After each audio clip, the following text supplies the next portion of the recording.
There are so many things about mental health that can impact how a person performs, what their quality of work is, what their quantity of work is, how they interact and with the team, how they either produce or bring a team down. So it really is important that we have this conversation. Well over 50% of people in the United States have anxiety, a clinical diagnosis of anxiety. That doesn't even include the people that have it and have not sought help. So chances are, if you are in a leadership role, there's someone on your team who may be experiencing this or experiencing it with their child.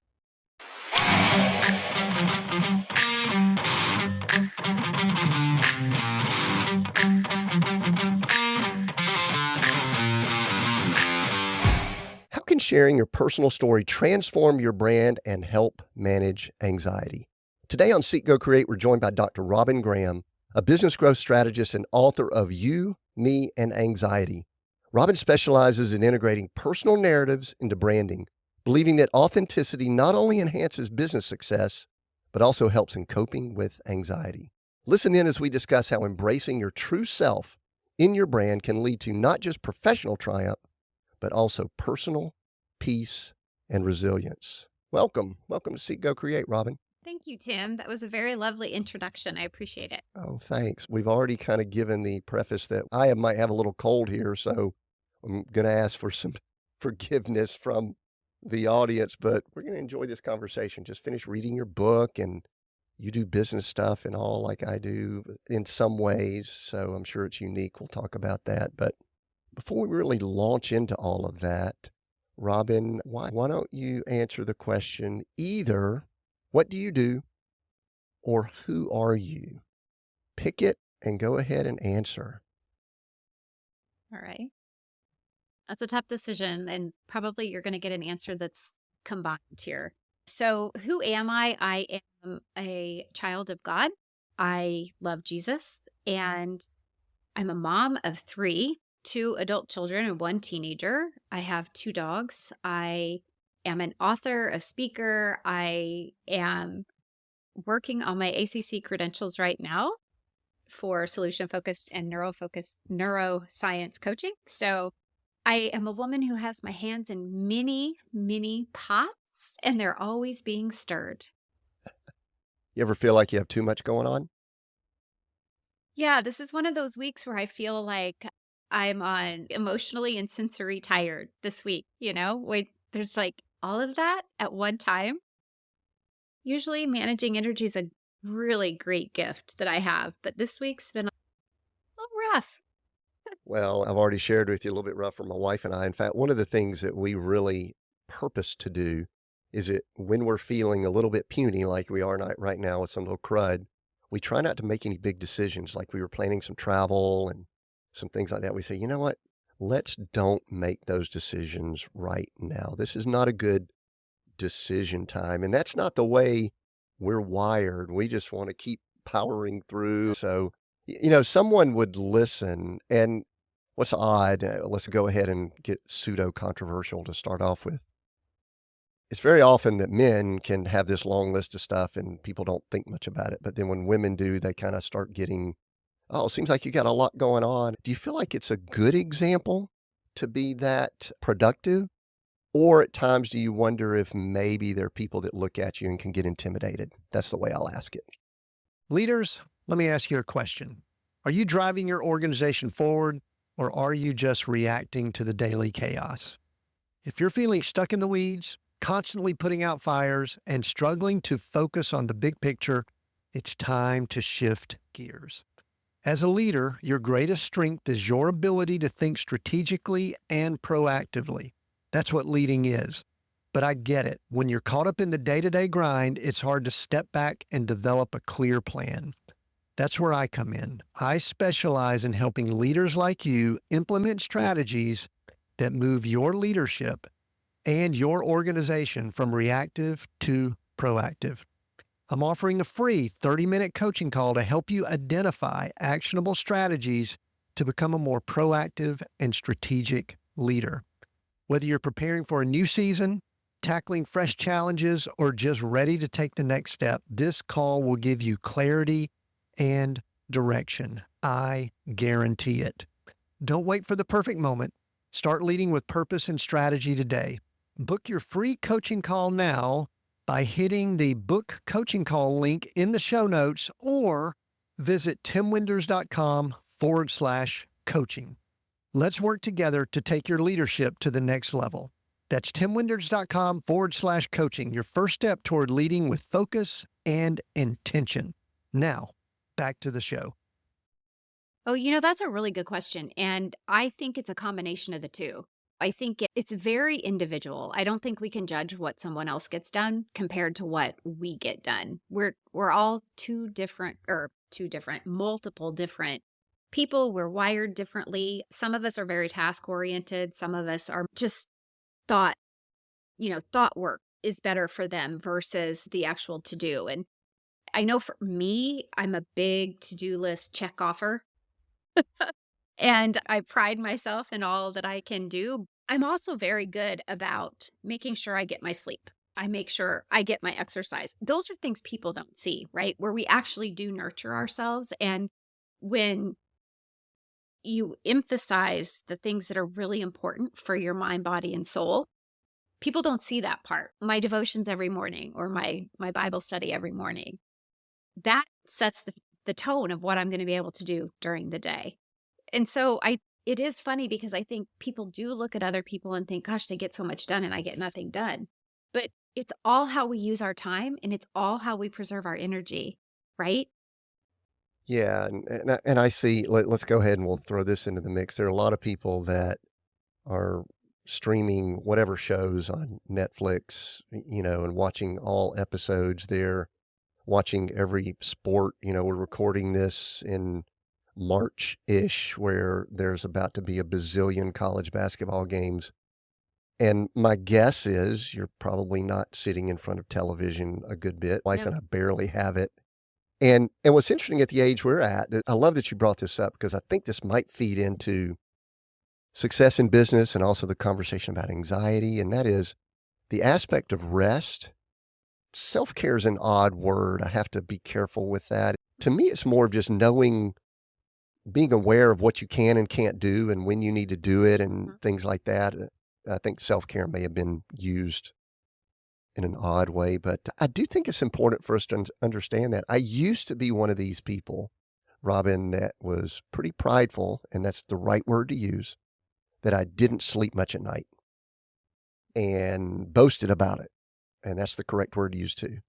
Now, man, I'm loving when I can get me some good rest and sleep and I feel refreshed. And I'm a little bit off right now because I've been waking up in the middle of the night coughing some. I feel a little fatigued, but I'm also trying not to pile on anything over the next few days until my body says, okay, we're a little bit better. How important, let's go ahead and kind of get into a little bit of the conversation about your book with anxiety, which I did read, by the way. I've got your book, You, Me, and Anxiety. And I've got some confessions that I'll make in just a second about it that might make it for a fun conversation. How important is what you just brought up related to that one item of anxiety, and that is the rest and taking care of yourself and knowing what you can and can't do? It matters more than anyone can imagine. When we sleep, our body resets, our entire nervous system resets, and we need that. We're not meant to go, go, go, go, go. And I learned at a very young age, I need sleep. Two of my sisters and my mom can go on very little sleep. My other sister and I, we need our sleep. And if we haven't gotten it, like everything about my nervous system is off if I don't get enough rest. And so, it's, and I think there is this, time is finite, but energy is fluid. We can create more energy, but it's a matter of how we care for our mind, body, and spirit. And so if you're one of those people that is like an Energizer bunny and can go, go, go, go, that's great. But eventually you're not going to get enough time, but your energy might run out. So you have to ask yourself, okay, if I have this much time, and even if you were given 10 hours a day more and you had 34 hours in a day, would you be able to do everything that you want to do? And the answer is probably no, because you would run out of energy, right? So we have to balance those things. It's not time or energy. It's a matter of, okay, I have this much time. How can I manage my energy to do everything else I need to do and have solid relationships in the other 16 hours? So one thing you mentioned earlier that you were a task person, list maker, check things off. My wife is that way. If she does things, she will often, this is a little bit of a joke within our RV or house, she'll do something, and if it wasn't on a list, she'll put it on the list so she could check it off. That's slight exaggeration, but if she were sitting here with me, she would say, of course. I mean, because that's how I get my sense of accomplishment. One of the I things, like your wife. yeah, you would love Glory. And when you meet her, if you get an email from her on the bottom, it says, you have been glorified. So anyway, one of the things that she and I discuss, this is related to sleep. This is kind of a little bit of a personal question about sleep. She will lay down at night and her list will continue to churn in her head, which makes it a little bit difficult at times to fall asleep initially. I'm pretty good at laying down and I'm out. Now, I might wake up 3, 4 a.m., whatever, and then I'll start thinking about a couple of things. But being a task person and talking about how important sleep is, do those two conflict with you at all with the way I just brought that up? So I'm very much like your wife, but I Okay. keep a notebook by my bed so Ah, that okay. if I think of something, I can put that. I don't have my phone by my bed, but I have a Good, notebook by my bed so good. that I can, if something comes to mind as I'm falling asleep, or if something comes to mind in the middle of the night, I can put it in that notebook versus getting up. So it helps me get back to sleep faster. They talk about sleep hygiene, and I try to follow all of that because sleep is so important to me, but I read before I go to bed. So that quiets my nervous system just enough that I can go to sleep, and Right. most nights stay asleep. So do you read like an actual paper type book or do you read from like a Kindle? You said you don't do your phone, which we've had discussions about that, and unfortunately, my wife will sometimes bring her phone because, we've got adult children, and sometimes she thinks, "I've gotta be available for them." I'm going, "You know what? If there's an emergency, they need to call 911. We'll be around in the morning." So there's a little bit of that's a father versus mother probably conversation. But what are some other things? I mean, I think this whole sleep conversation, it was not on my notes anywhere, but I think it's vital to a lot of success. Uh, give me some of the other things that you do just for your sleep health. The list. People Well don't know that I think I'm doing a good bit, but I'd love to hear what you're doing. well, I have my nighttime routine, right? The whole wash the face, brush the teeth, or, all that stuff, of course, as anybody does. But it kind of starts where, I go upstairs and I'm done. When I go upstairs, everybody knows I'm done for the day. And sometimes it's a joke because I'll say, "Oh, I'm going to go up and take a shower." And everybody is like, "Is she going to do it? Or is she going to be back?" And then I'm back, and then I'm back up, and then I'm back down because I think of things. So it's a joke in our house, but that's just how my brain works because it's always going. But what I like to do is my phone's put away at a certain time. I don't have social media apps on my phone, so I'm not tempted to go on them. I figure if by 7 o'clock at night, I'm done with work, nobody's emailing me. And if they are emailing me, it's going to wait till the next day. My clients know 9 to 5 is when they're going to get me. So it's setting those boundaries. My family all knows after 9 o'clock, don't call, don't text. I'm going to be getting ready for bed. Doesn't mean I'm in bed at that time, but I don't want to be on my device. I don't want things triggering additional to-dos or whatever. And then when I get in bed, I do my journaling, I do my prayers and or a devotion, and then I read. And that's just my time to really close out my day. When I have my gratitude practice, which I think is an absolute necessity for me to look back on my day and find at least 3 things. Normally there's way more than that I sit and I write out. I thank God for everything that happened that day. Sometimes things weren't that great, but I learned a lesson. Sometimes things didn't get done, and I can say, yet. It's really putting the focus on the positive before I close my eyes and go to sleep. There's 2 or 3 things that I love about what you just said there, and I'm glad I asked the question.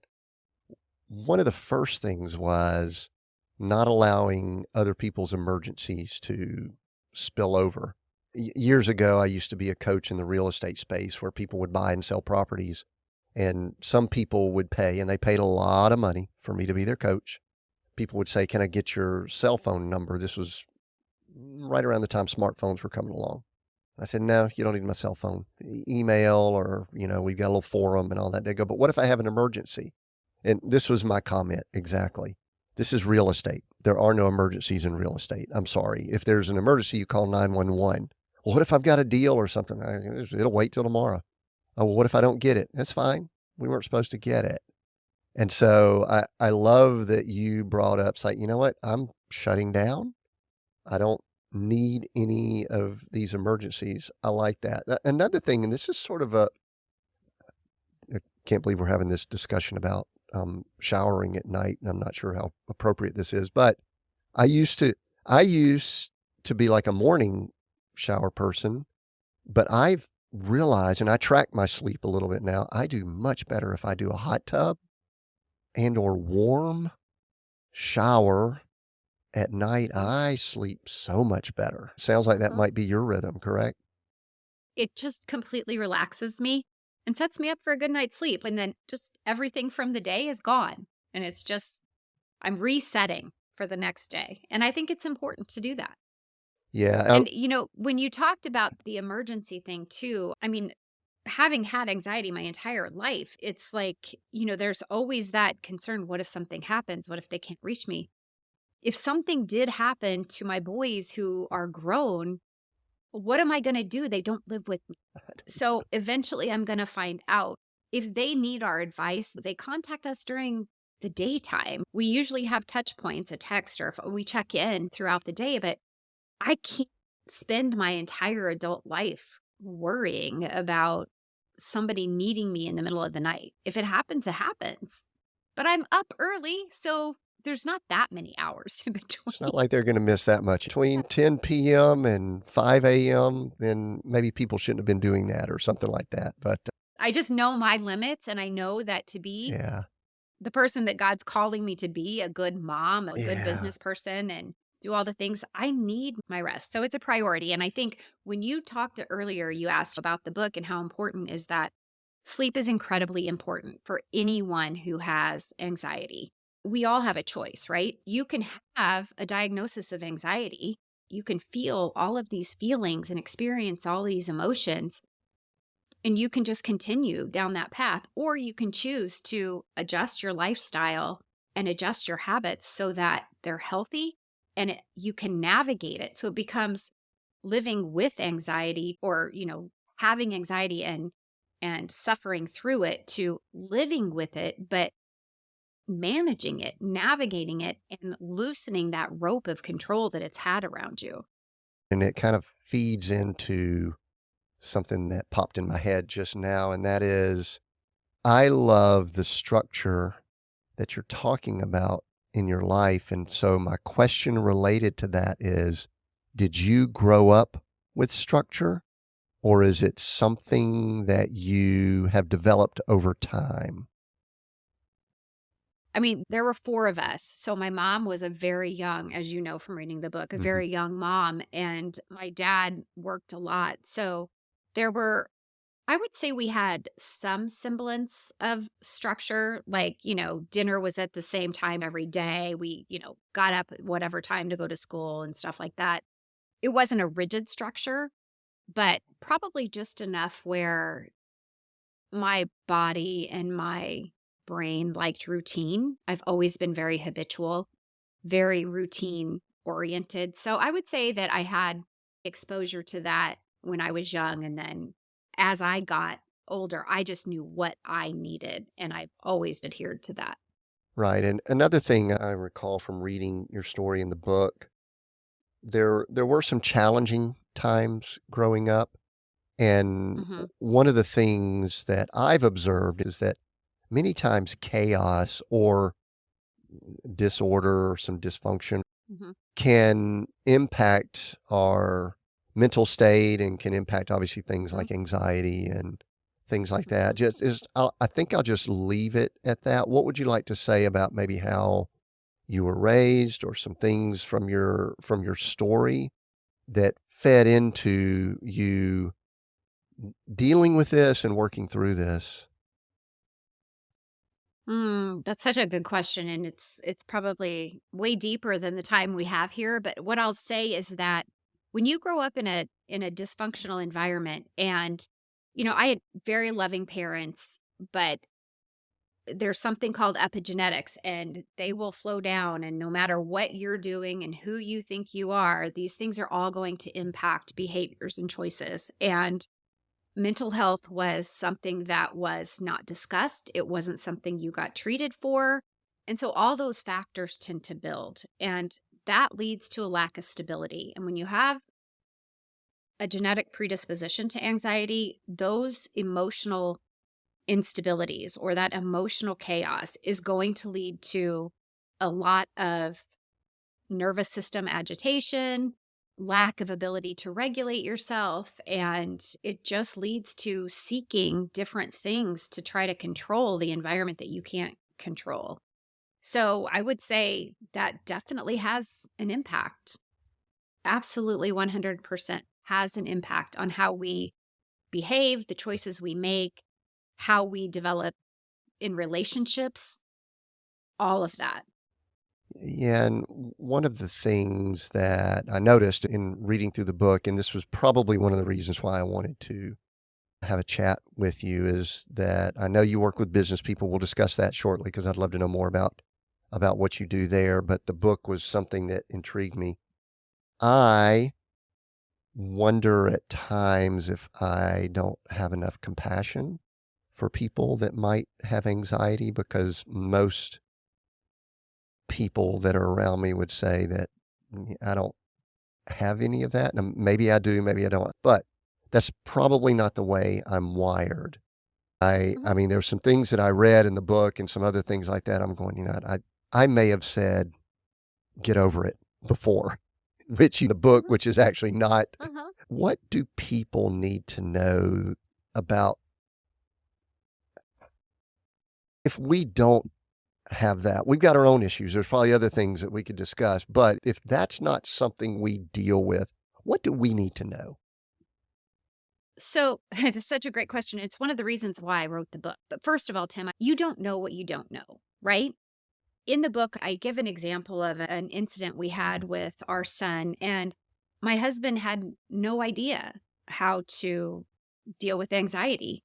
I had lived with it my entire life. And so when we started to see that happening with our son, I was trying to help him in the way that I knew best because I had been in his shoes. I had experienced what he was experiencing. And my husband was like, just do it.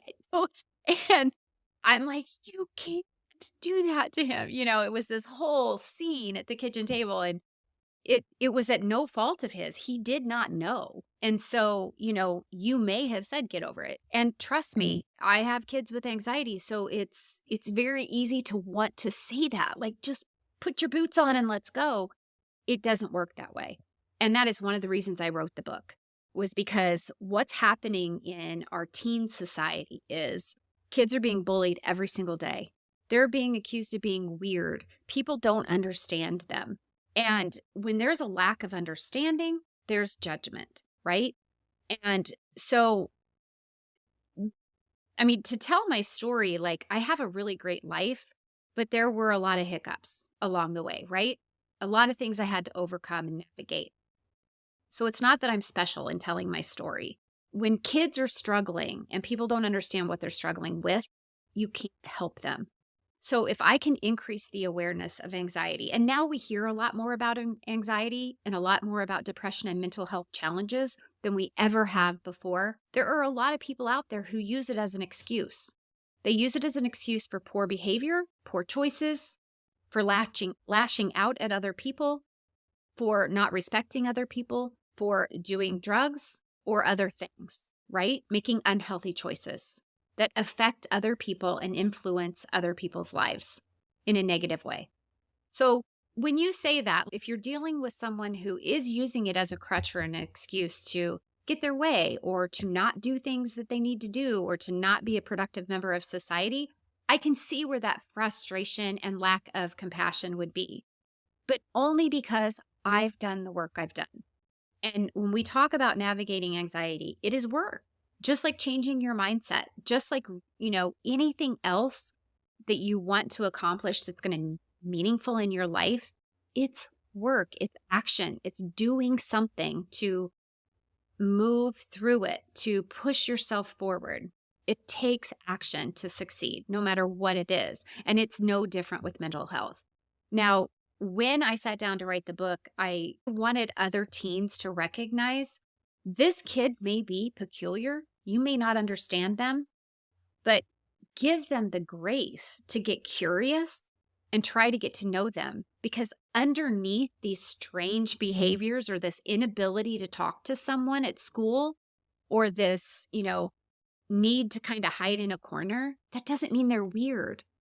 It doesn't mean they don't have feelings. It doesn't mean that they're incapable of having a relationship. It means that they're wired a little bit differently. So instead of judging them and shunning them or bullying, get curious. And sometimes all it takes is a smile to change the course of a child or a teen's or adult's life. They could be wanting to end their life that day, and someone just showing they care can completely turn that around and change the outcome.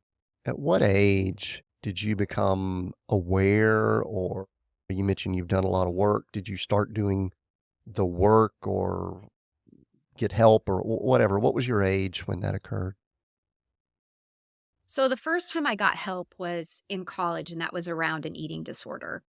And then that was I think the only way I survived was because my mother and grandmother prayed all the time, and my dad.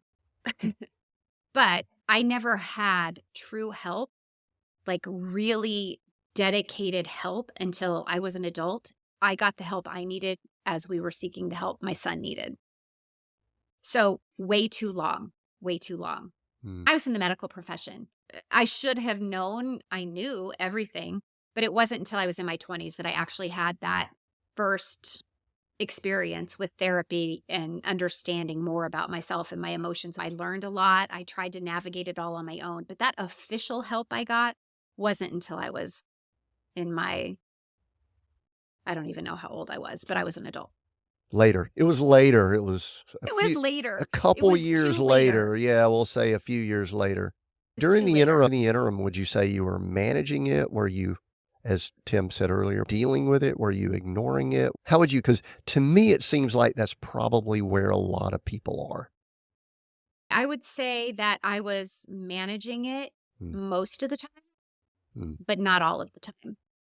And it's those times when I wasn't managing it that I really wish I had been, because, losing my mind, so to speak, and getting irritated and angry over stupid things was not cool. And, I could have hurt relationships doing that. Now, fortunately, I was relatively aware, relatively in control, but there are a lot of times where I could have had better conversations, or I could have handled the situation differently. I have missed out on a lot in my life because I was too afraid to step into it, too focused on the what ifs versus this could be great if I just gave it a chance. So I would say to anyone who thinks that there may be something off, it is 1000% worth just seeing a therapist, talking to your doctor, ask questions, read the book, just to understand what happens. Because what happens a lot of times is people live with certain symptoms for their entire life. And they're like, I don't know why I'm the way I am. I hate the way I am. This is so stupid.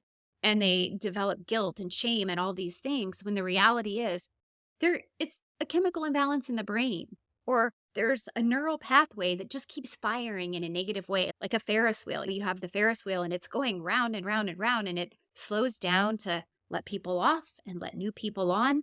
Our brain gets so in these tracks of this spinning cycle that it just keeps going faster and faster and faster. So there's no time to let the negative thoughts off and positive thoughts come in. And that's where we have to start to recognize, okay, it's not, and I'm going to use air quotes for normal for anyone who's not watching, but listening, and recognizing that, and then actually doing the work to say, okay, nobody else is thinking this way about me. Mm. Nobody else is thinking this way about this situation.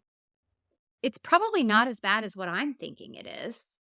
So, how can I change that thought or really be in tune to my body and what's happening, what I'm feeling, and what's building up as these thoughts are occurring? And where can I take a step back and try to rewire those neural pathways in my brain, reroute them to be able to navigate that? Right. You mentioned earlier, you said something about your husband, and there was a highlight that I have. I've got your book here. On page 70, this is said, having and maintaining relationships might be the most challenging part of life for people with anxiety. And I'm guessing from the way you've talked and have children and all that, that you and John have probably, like most couples, gone through stuff, but yet still here you are. Tell me more about the challenge with relationships and anxiety. Sure. So, when a person has anxiety, oftentimes they don't trust.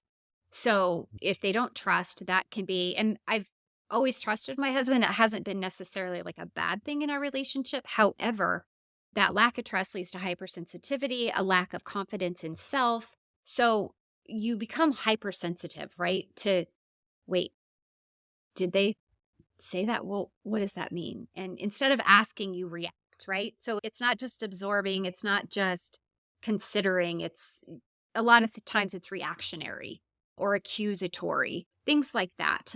I mean, fortunately, my husband's been pretty great, so I don't have a lot of complaints there, but there have been times where it's like, no, like, I just have to say, like, you can't say that to me. Like that doesn't sit well with me because of XYZ. So I've had to explain. And for years, I didn't explain. And for years, we just kind of went through the motions. But when I wrote my book and he read my book, he was like, I had no idea. Like, he Mm. had no idea about any of that because who's going to talk about that? What's wrong with them? We just want to hide it and pretend it doesn't happen. But this is why it's so important to understand if someone has anxiety or depression, it doesn't mean they're bad. It doesn't mean they're broken. It just means that they're going to process the information differently. And so when you have someone that is constantly on guard, they're living in fear, they don't feel safe, and not because anyone's harming them, it's just what their brain is telling them. Their sympathetic nervous system is on overdrive all the time, which is there to protect us, but we don't need it to protect us, but it doesn't realize that.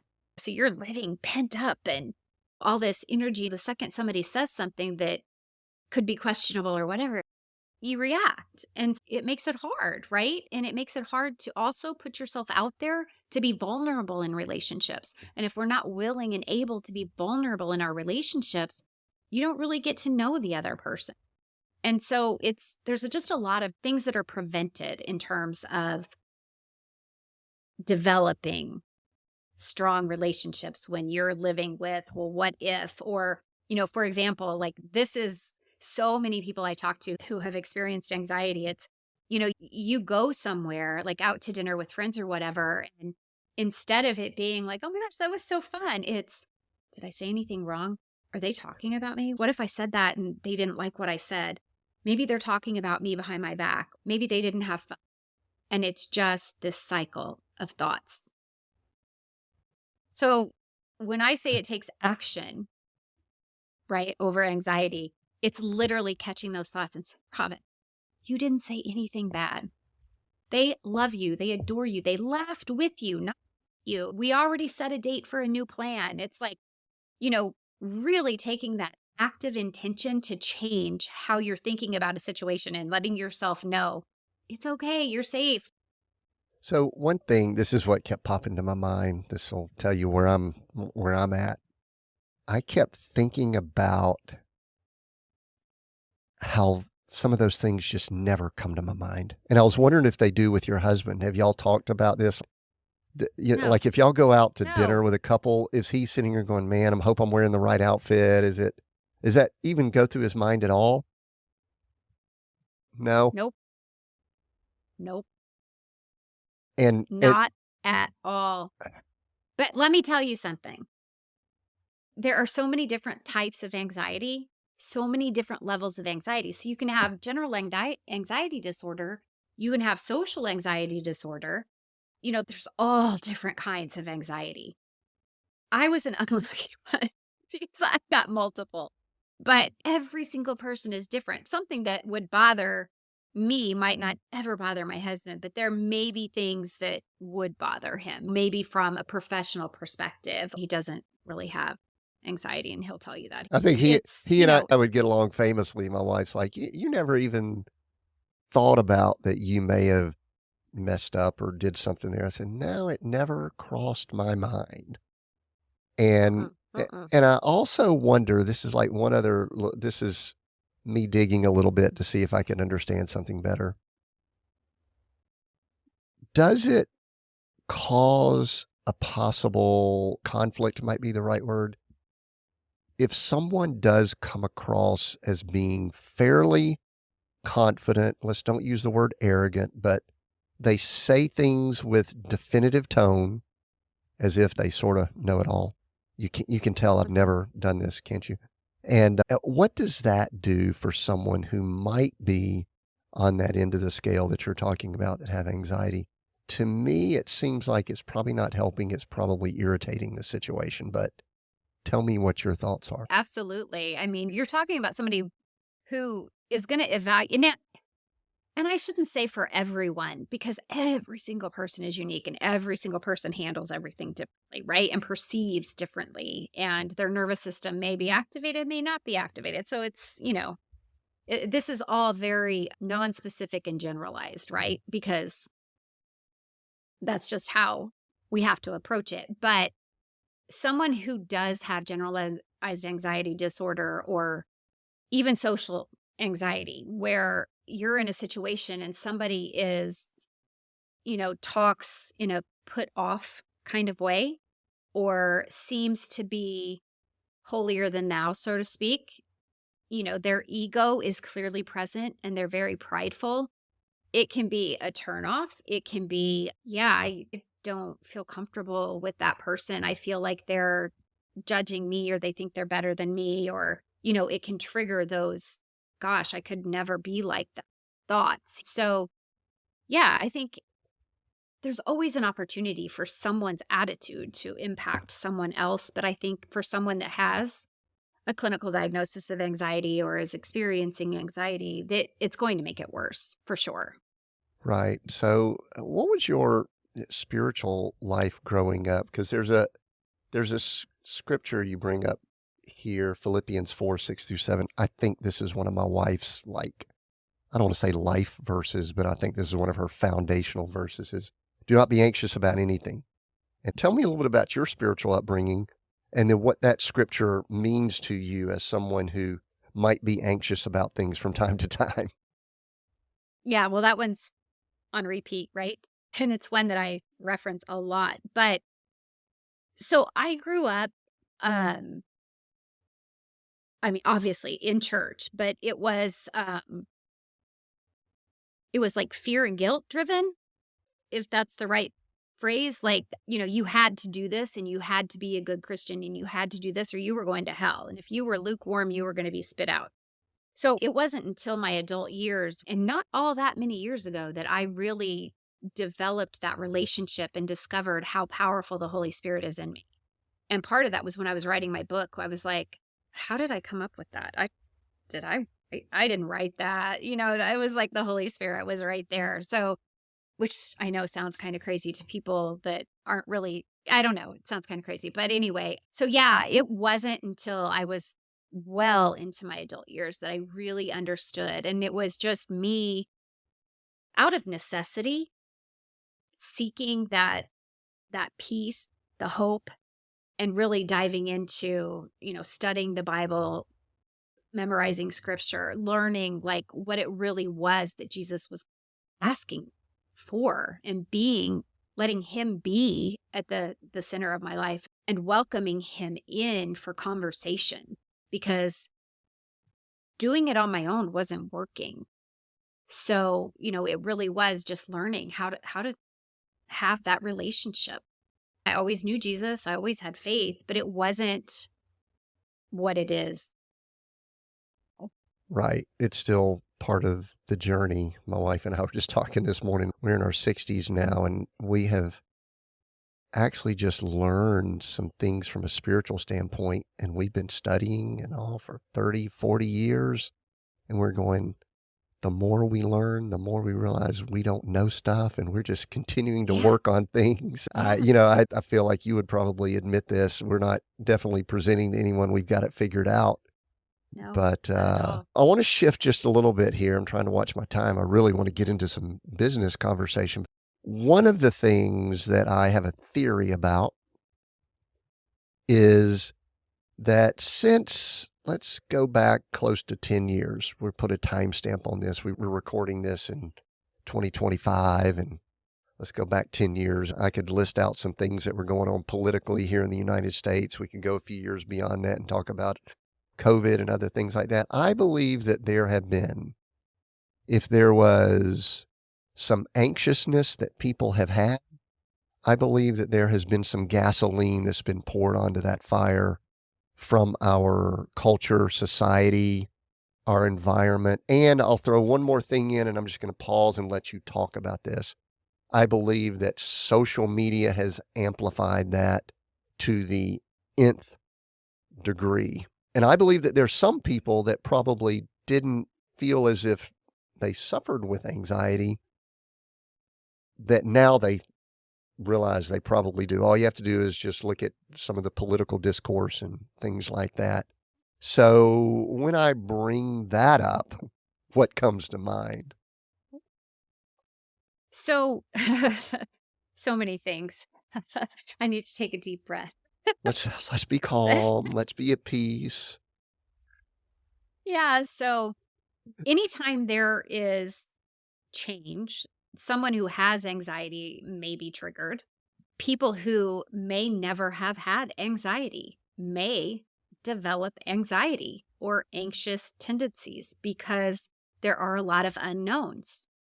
When you think about fear, anxiety and fear go hand in hand. And this is why I mentioned earlier, a gratitude practice is so crucial, because we cannot be anxious and grateful at the same time.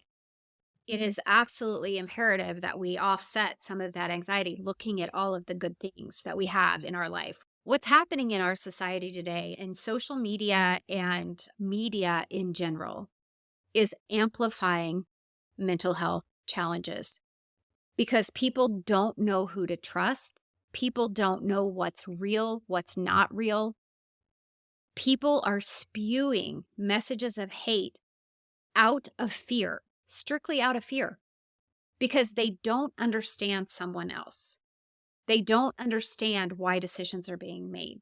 And so instead of trying to learn and research, they're going straight to what they think they know about a person or a policy or whatever. And they immediately go into, well, everybody should be thinking like me. And if they're not thinking like me, they're an idiot. And so I'm going to tell the world about it. And nobody knows this, but I found this and I'm going to tell everybody. And they're these most outrageous, ridiculous things that are not factual. They have not been validated, or they're so slanted one way or another that it's just causing all of this exaggeration. And it really breaks my heart because a lot of these people are really nice people, and they're putting stuff out as fear tactics. And all of that does is hurt other people. It does not help their cause. It does not make people see like they see. And so relationships are being pulled apart. And the more people that are anxious and fearful, the less positive and effective decision making that's going to happen, the less we're going to be able to move forward as a country or a world. Yeah, man, there's so much there. I don't see a lot of what I would call woman at the well, Jesus conversation with the woman at the well that was No, just laced with no. love and compassion. And I see a lot of vitriol, and I see some leaders in the political arena that are probably speaking things in that boldness might be a word that some people would use. Some people might use the word arrogance or whatever. And that's not really even an indictment on one side or the other. There's, we have a Yeah. current leader in Yeah. the U.S. that is pretty strong when he speaks. And Mhm. I could see how that could possibly have some issues for people. But I think it helps to have an awareness of it. And I've shared this before, but one of the things that I did a little over a year ago, right before I turned 60, is that I cut out two things the month before I turned 60. I decided to have no alcohol for the month. I don't drink that much anyway, but I just said, let me just see what it does. And then I decided to fast or get rid of all the sources of information that I had coming in. News, I felt like I needed in my business to read certain things and read from the far left, the far right, the middle. And what's interesting, after the month, I realized that alcohol was not a big deal one way or the other. I could take it or leave it. Didn't matter. I was going through Mhm. detox by getting rid of all that information, though. It was just really amazing to me. It was, I think, the month that Israel began whatever they were doing in Gaza and all this kind of weird stuff. And Mhm. I was like going, wow. But you know what? When I've cleared up my head from that, I haven't gone back or anything like that. I've started writing more books. I've started doing some more creative things. It's opened up a lot of things spiritually. I just Mhm. I just think we're better and haven't missed anything. I still know everything that's going on. Of course, right? Because it's everywhere. You cannot escape it. But here's the thing, Tim. It's really about, and I have a chapter in the book all about this, about curiosity, because what's happening is people are going straight to judgment versus getting curious to learn.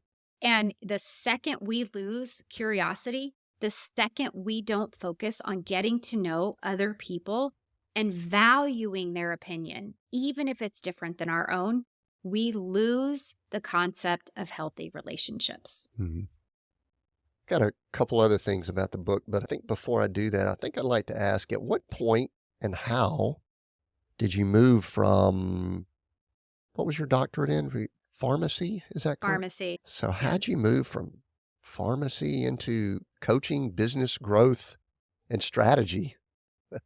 Yeah. So that's a great question. So when I was in pharmacy, I was not a traditional pharmacist. I either worked in the clinical setting or I worked in corporate. So in marketing, always in marketing. And so I was already a strategic person. I was already creative. And so those things kind of came naturally for me.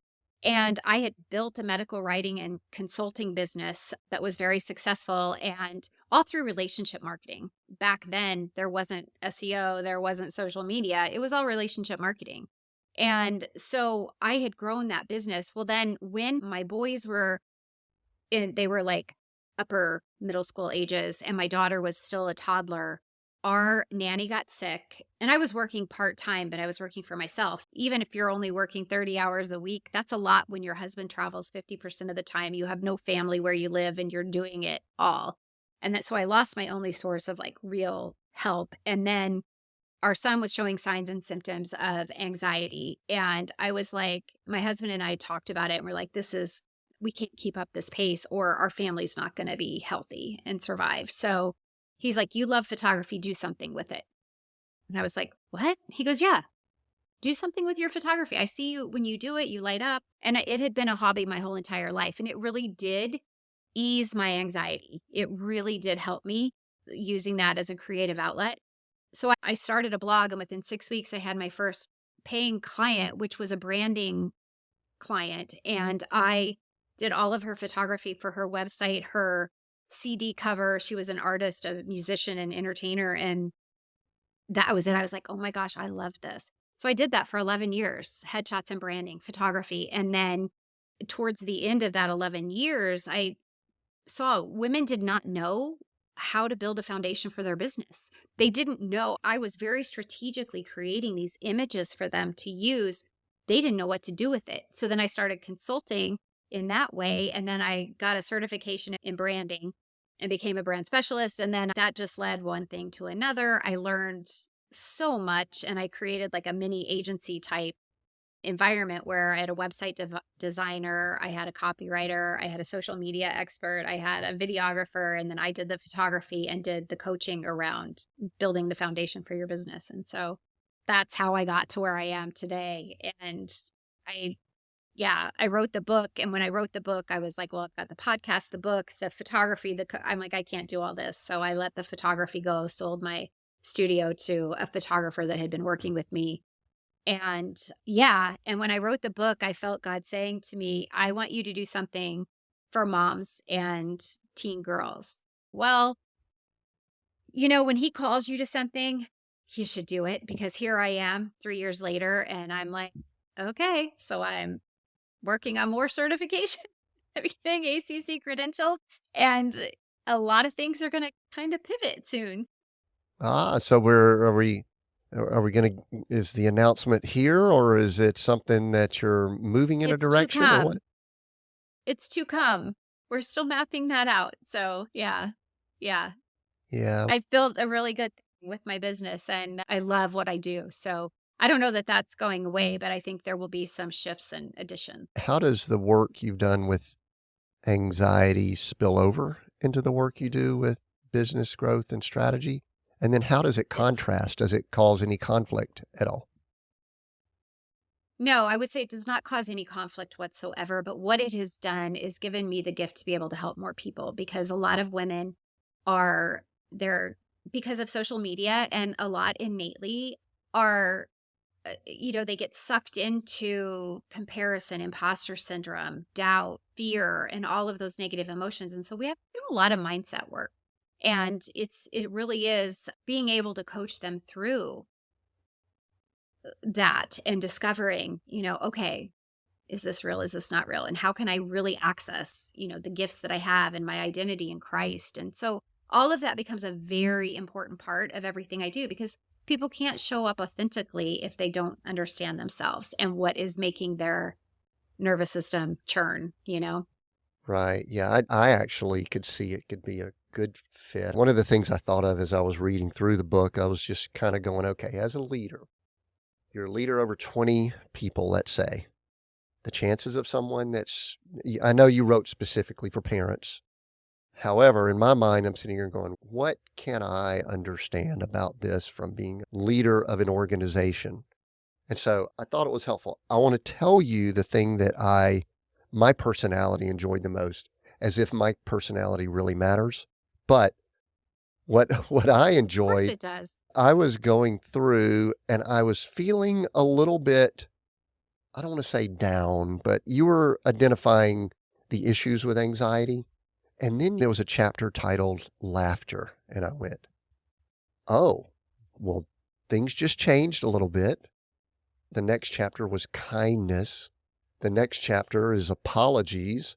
The next chapter, I mean, you can see I've got them all turned down here. The next chapter is trust. And I'm sitting here going, okay, she just kind of wrote fate.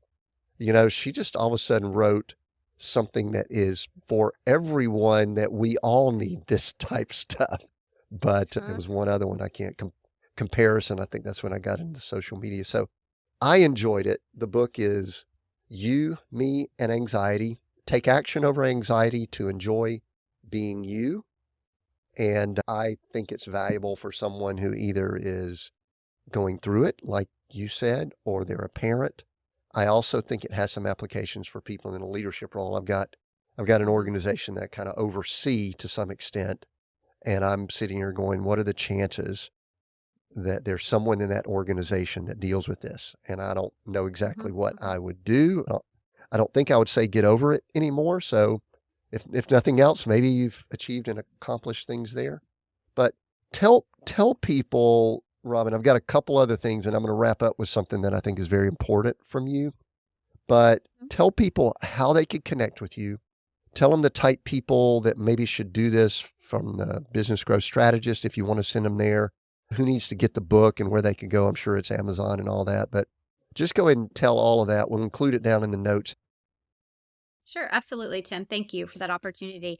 The best place to find me is on my website, therobyngraham.com. It's Robyn with a Y and Graham just like the cracker, therobyngraham.com. You can find the book there, the podcast there, the blog there. There is just a plethora of information as well as free resources. And on the resource page, therobyngraham.com/resources, there's actually a free ebook that talks about developing healthy habits to be able to navigate anxiety and have a healthy, purposeful life. So I do encourage you to download that. experienced anxiety or if you know someone who has. And as far, Tim, as leaders go, I just want to encourage, like, there are so many things about mental health that can impact how a person performs, what their quality of work is, what their quantity of work is, how they interact and with the team, how they either produce or bring a team down. So it really is important that we have this conversation. Well over 50% of people in the United States have anxiety, a clinical diagnosis of anxiety. That doesn't even include the people that have it and have not sought help. So chances are, if you are in a leadership role, there's someone on your team who may be experiencing this or experiencing it with their child. Yeah, that's good. I appreciate you saying that because that was part of one of the questions I was going to ask is speak to the leaders. The other question I want to ask, this will be my final question before I wrap up, is I believe it would be really great for you to give a word of encouragement to someone who may have been listening in and they've said, oh, that sounds like me. Just if someone's been listening in, they saw the title and it had anxiety in the title, give them some uplifting, whatever the Holy Spirit puts on your heart, to take a minute or so and share. Yeah, absolutely. So the very first thing that I want to say is you're not alone. There are many other people who are suffering alongside you. And I will be praying for everyone who is listening. If you feel that this describes you and you might have anxiety, please seek help.